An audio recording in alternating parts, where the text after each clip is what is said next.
Sen beğen.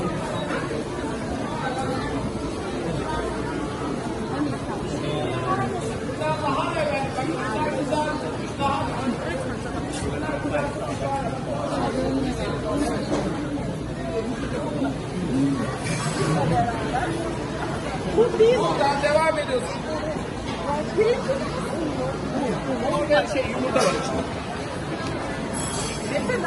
Daha da güzel. Ucunda buluşacağız. Domuz ayağı var. Bir çeksene.